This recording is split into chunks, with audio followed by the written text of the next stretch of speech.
Hello and welcome to Ula Tea Leaf Readings. My name is Lenor and tonight I'm going to be reading your tea leaves. This is a horoscope for Taurus. If Taurus is your solar, lunar, ascendant/rising sign, then this is a message for you. Okay, let's get started.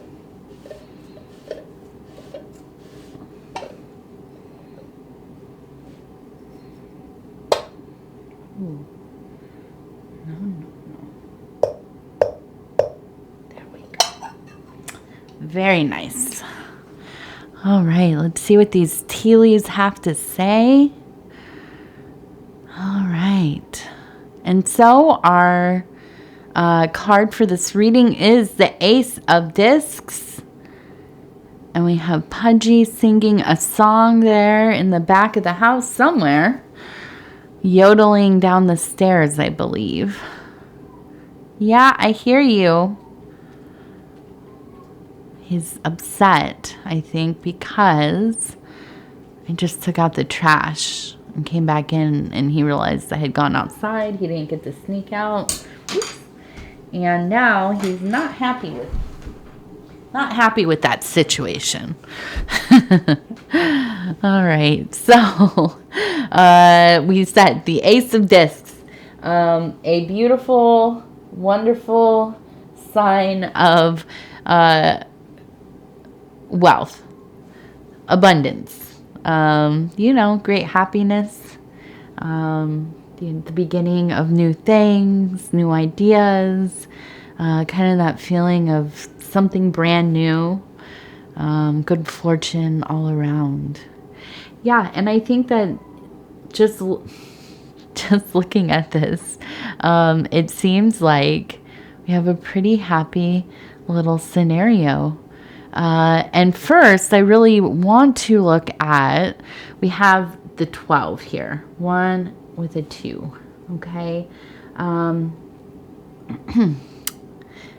highly sacred number, of course, the number of the zodiac, but also I feel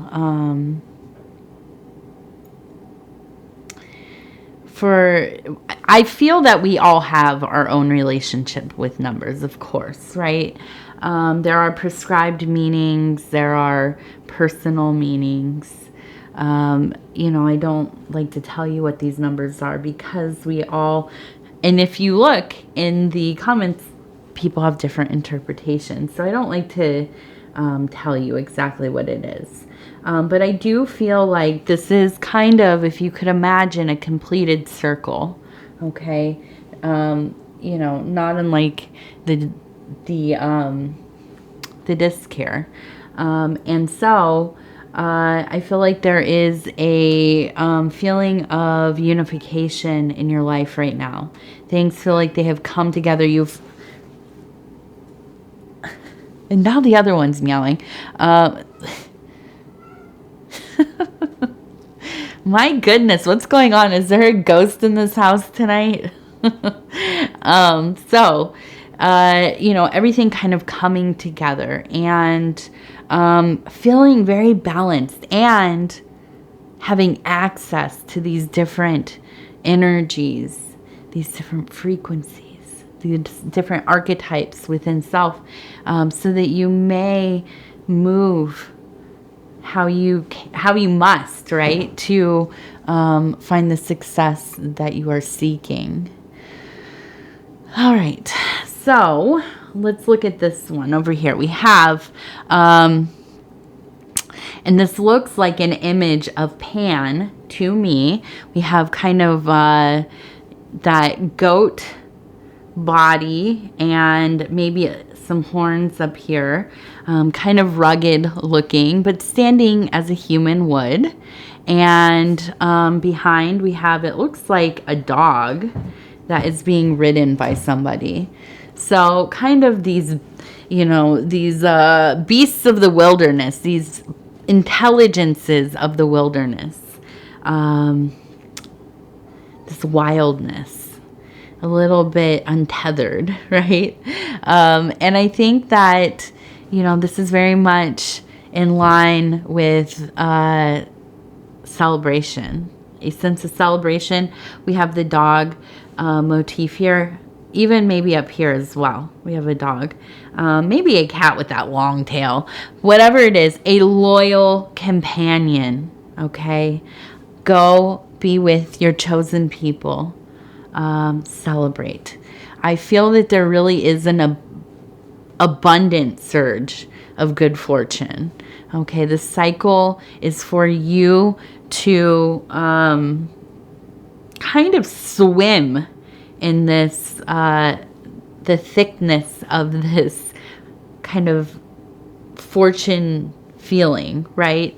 And this doesn't always have to mean that, oh, all of a sudden we have all this money, we got an inheritance, we won the lottery. A lot of it is left to perception.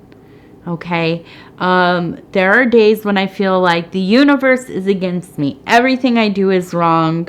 No matter how hard I work, whatever I achieve, there's something wrong with it. I find a reason to, be upset. And that's the perception there. Shift the perception. There are times when, nothing's going right, but I have my family. I lost my, car keys, whatever. I missed the bus, the sink is broken, whatever it is. But I'm happy because I'm in reasonably good health. I have, at least for tonight, a roof over my head. Looking for the positives, even when everything kind of is chaos. Okay. And it really is all up to our perception, how we look at our life. Sometimes it is almost impossible to control that, but we have tools like gratitude, prayer, saying thanks, being of service, and so on. This helps adjust our perceptions. Well, I really think that right now, not only is your perception kind of dialed to this, more optimistic place of gratitude, really feeling like every little win is, part of this larger picture of a wonderful life. There is kind of this smile from the universe where you are receiving some kind of resources, success. And so those two things lock together, a really good reason to be celebrating, okay? And I think,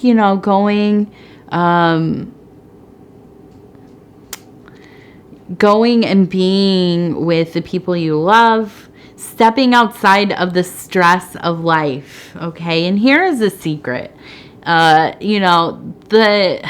When we become more successful, when we actually receive the things that we wish for, the job, the family, maybe you dream of a bigger home or whatever it is, it takes a lot of work, to maintain these things. We get busier.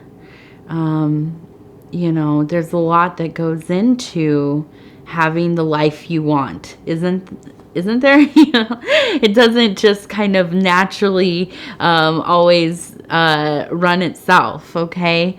So there is stress, even when it is good, okay? So I think that at times we have to step away, even for a moment, outside of the stressful things. That's why people take, little trips. That's why we go out for a nice walk.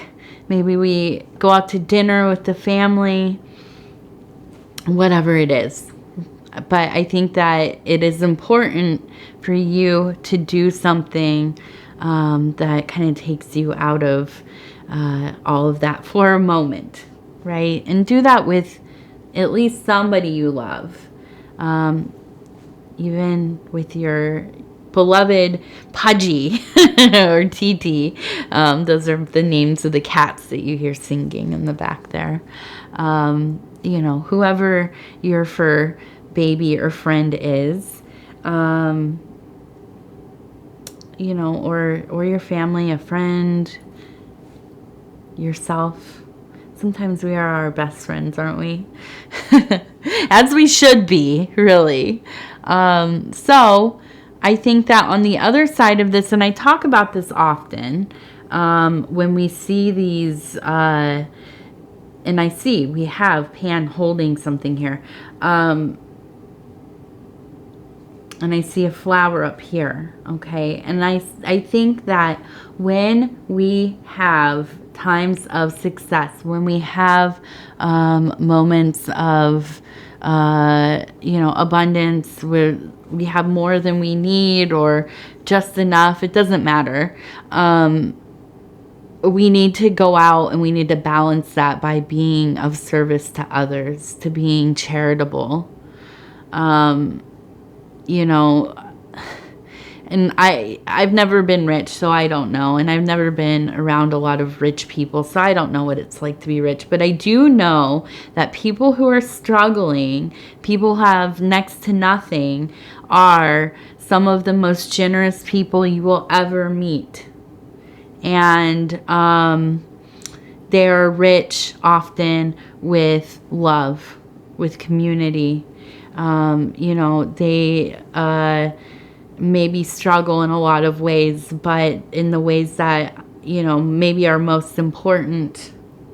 And we see this in holy figures and the saints and so on. In the material world, in the space reality, they may not be thriving as far as class goes, but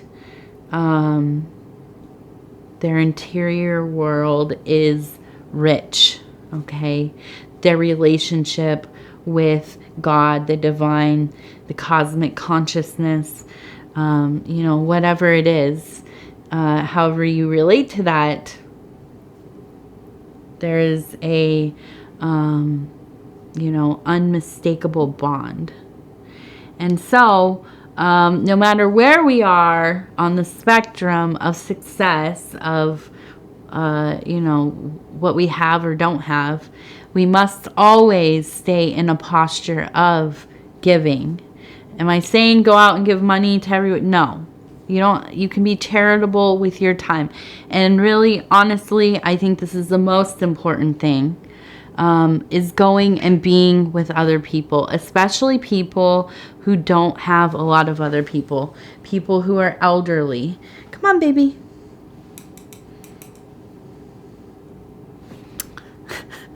Pudgy, come on. Thank you, Bubba.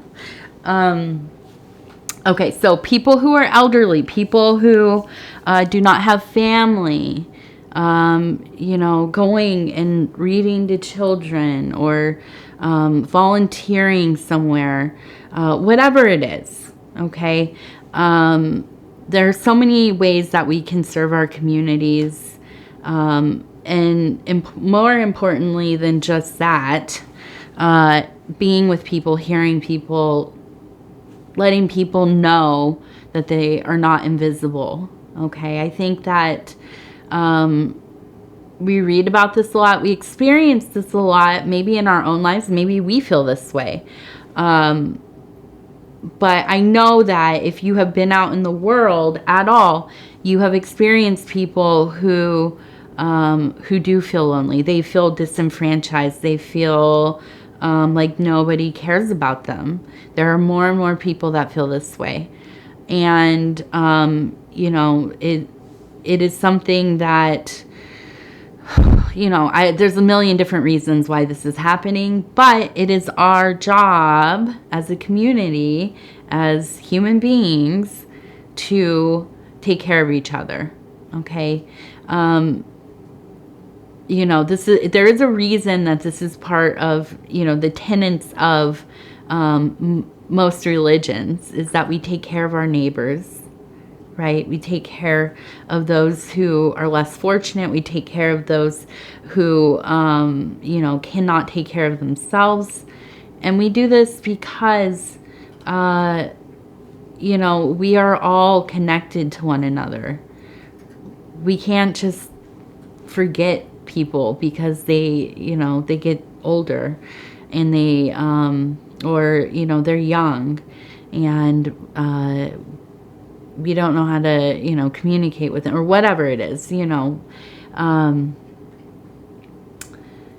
there's just so many people, right? So many people out there that just have so many things. And the thing is that it really stretches into all demographics of people now. Young, old, male, female, other, whatever, it doesn't matter. There are people all over the place and just don't have anybody in their lives. So, just being kind to one another, that's another big thing. Maybe you don't have the time to volunteer. Asking people, how are they doing? Okay? Listening to them when they have something to say. Taking time, being patient, letting somebody go ahead of you, maybe in the grocery line, whatever it is. Things that maybe seem like, okay, Lenor, duh, that's, just good manners. Well, there are a lot of people who don't think of these things. And, just being there for your fellow human being in these small moments, it maybe will change their entire day. And so when we do, we have these moments where the universe gives us, some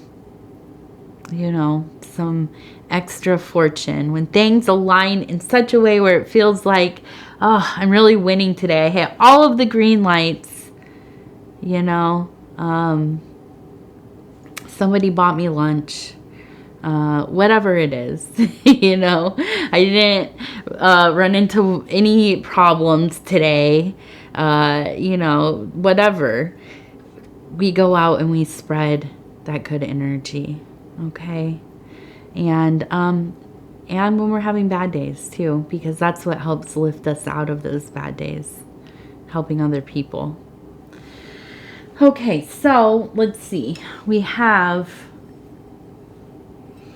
it looks like a nice balance here. I'm seeing like two pillars, not exactly symmetrical, close, okay? I almost feel like this is kind of, I almost feel like maybe something to do with your parents here, or the people that kind of took care of you growing up, people within your family, or mentors, somebody that you looked at as role models, okay? And I think that this is a good time for you to maybe go and visit with them, maybe call them up, see how they're doing, and this kind of feeds right back into what we were talking about before. I'm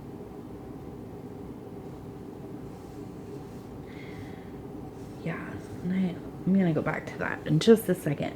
I think that, just really sharing your time is some of the most important service we can do.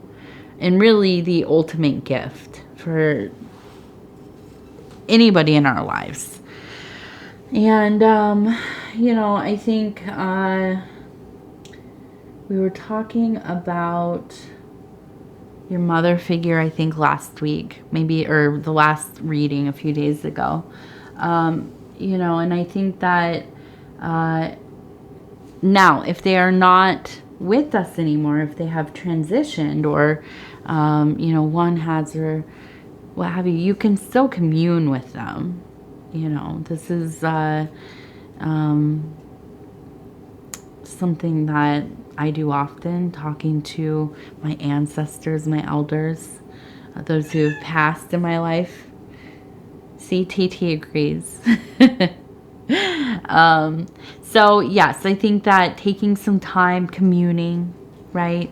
Sometimes people like to write letters. I do as well. I like to write letters to my loved ones, put them on my altar. But also, you know, not unlike prayer, talking to them, you can do it out loud. You can do it, you know, quietly in your, you know, own mind. But, you know, I think that it is something that is helpful to you. But also, I think that there is a connection there. You know, I am one of these people that think that our loved ones can hear us wherever their consciousness is.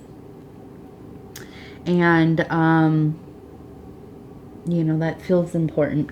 If they are still around, give them a call. Let them know how you're doing. Okay, so let's put this right here. Where did it go? Now it's all changed, isn't it? Well, anyways, we had another, and now we had the 12 here. We had 2 ends as well. And this one's a little bit shifted right here. It was an N just a minute ago, but the T got to it. The other thing that I saw, and this is important, and I forgot to bring this up, and that's why I'm bringing the cup back up. We have a bed, and we have a person lying in it, okay? And this is in that metaphysical place. I really think that there's something around not only just dreaming, but the act of sleeping that is going to be important.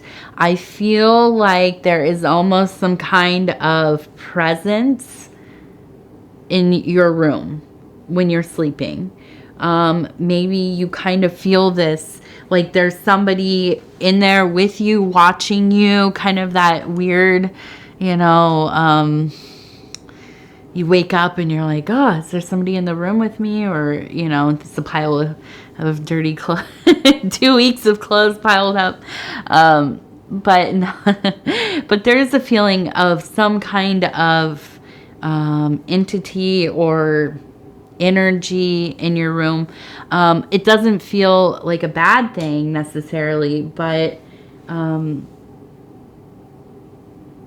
you know, maybe important for you to do some cleansing in that where you sleep, okay, where you dream. The bedroom, in my opinion, is well, it's our most sacred room in the home. And because you spend so much time there, and this is where you're most vulnerable. Also, you are dreaming. This is a room that is like a portal, okay? And then, I mean, it doesn't have to be a dedicated bedroom, wherever you sleep the most, okay? And so some of the things I say on my readings when we talk about this is we must be mindful about who we bring into our most sacred spaces. And this is even just somebody coming in to hang out in there, you know, play video games or whatever you're doing in there. Be mindful of who you bring into your sacred space. Keep it as uncluttered as possible. Maybe don't have anything else in there but your bed if possible. I know, you know, I have a TV in my room, so not one to talk.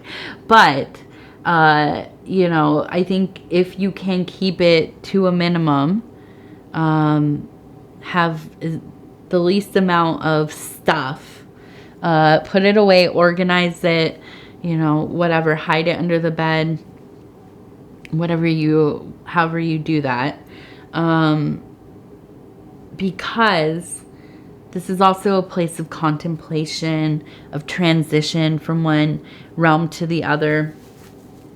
And when you live in a chaotic environment, it's hard to have a mind that isn't also chaotic, right? So if only one room in your home is, you know, a serene place, make that your bedroom. That's really important. And I know sometimes it's like the reverse. We try to keep the rest of our house clean where people are going to come in and visit, and then our room is kind of like a catch-all. But prioritize your own well-being first, you know, and then work from there. Then declutter everything else. All right. Okay, so I'm going to go ahead and we're going to do these divine doors. And these are cards of mystery and inspiration, it says. I love doors. I love all kinds of doors. I dream about doors often. I use doors in my active imagination often. And I just love to admire them wherever I go. Okay, so I'm just going to kind of stop where it feels right. And I could not decide. I think that this one is from a temple. I mean, it must be. It almost looks like a mosque or like some kind of Ottoman. Maybe a mosque and a cathedral at different, I don't know. It's just this part of it looks like a mosque to me. But I'm not sure. I should look and see if I can Google Lens and find out where this is. But it says, change beckons. The path is shifting. The road leads a new way. Do not be alarmed as change beckons today. Right, something is shifting. Isn't it always? All right, Taurus, I'm going to say thank you for spending this time with me. It is always such a pleasure. And if you would be so kind as to like the video, it helps us get into the algorithm, and the algorithm kind of decides everything about everything. And so we like to give it the engagement that it wants and needs. And these are things like liking the video, sharing the readings on other social media platforms, watching the readings from the beginning to the end. Let's see what else. If you have not subscribed yet, please think about doing that. You know, you can hit that little bell. It'll let you know when the next videos are coming out. And if you'd like to leave a comment, please do. I read all of them.